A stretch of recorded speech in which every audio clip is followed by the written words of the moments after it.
Hello, I'm Severo Martinez, the Literacy and Humanities Director for the New Mexico Public Education Department. Thank you for joining me for Storytime with Severo. Today, we are going to use our imaginations when it comes to the story we read today. Books and your imagination have the power and the ability to take you anywhere that you might want to go in the world. And we're going to see where this story takes us today. This story is titled Henry's Amazing Imagination, and it is by Nancy Carlson.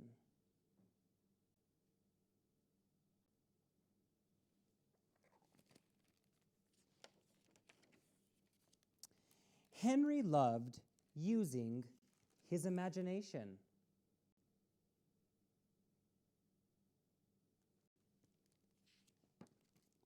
Especially during show and tell. He told the class he caught a fish so big. Looks like that big fish is eating his boat there.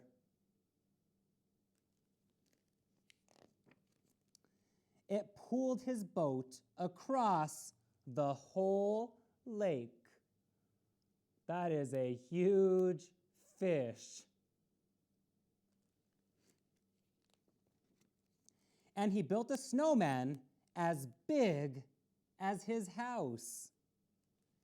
Could you imagine building a snowman that big?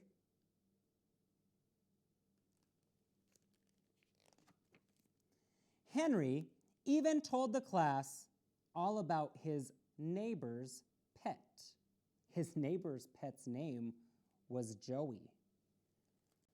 His neighbor's pet is a dinosaur.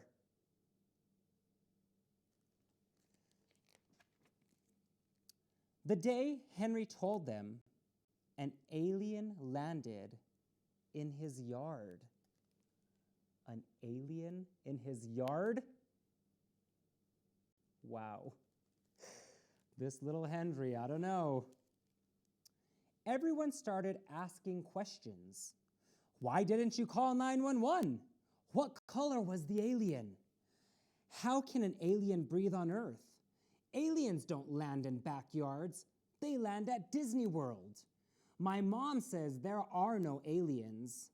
What planet was he from? So many questions for Henry.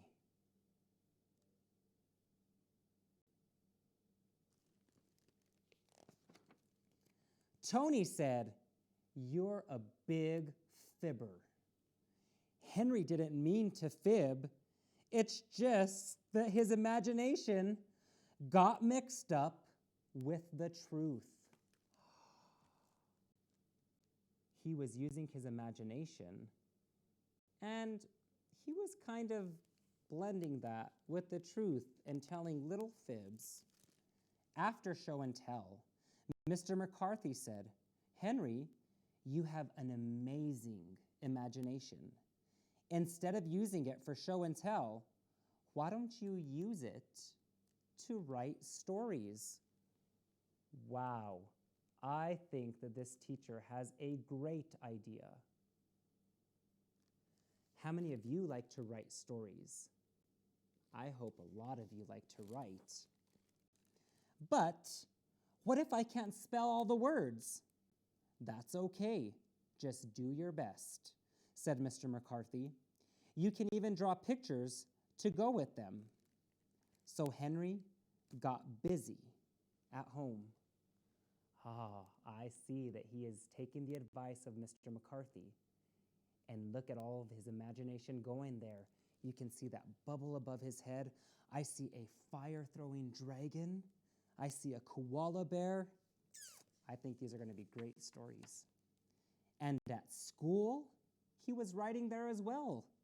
Now that Henry was using all his imagination to write stories, we went to the store and bought cheese. Hey, that's what somebody's saying for their show and tell. I don't know. I think Henry's stories are going to be very, very interesting.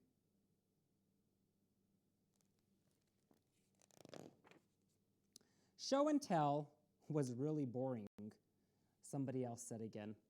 Here is the cheese. We went home and we made a cheese sandwich. It was good. That sounds like a boring show and tell. So boring that Sydney actually fell asleep. So, in these show and tells, there's not much imagination, and it's getting very boring.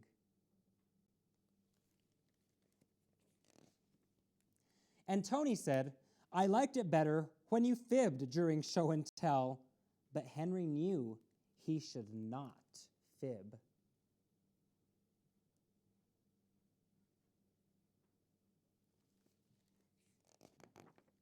So, he got an idea. Remember what Henry's been doing.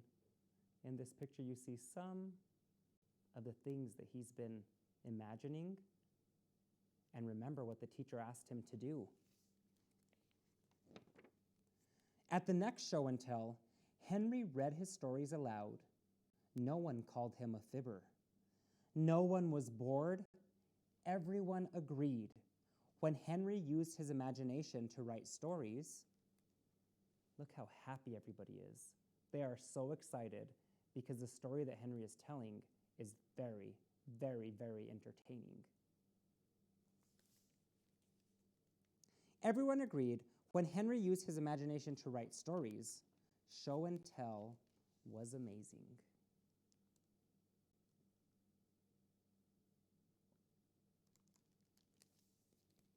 The end. Today, I challenge all of you to use your imagination. And when you use your imagination, you can use it when you're on the playground. You can pretend that you're in a fort. You can pretend that there's a castle on the playground. You can pretend that there are dinosaurs and dragons all over the place and try and run away from them. That's using your imagination. But I also challenge you to use your imagination and write something. Get a piece of paper and just start writing a story. Maybe pretending like you're in a different world, or maybe pretending like you have a pet dinosaur. What would that be like? What would you feed your dinosaur? Would you have to walk your dinosaur? You can write all of that in the form of a story, and then you can share it with all of your friends and your teacher, and I am sure that they are going to love where your imagination has taken you in your writing. I sure hope you enjoyed that story today. Today, again, I challenge you to do a little bit of writing, and I challenge you to pick up a book as well, because reading and writing, they go hand in hand. And let's see what adventures you can get yourself into today. Thank you for joining me, and I will see you very, very soon.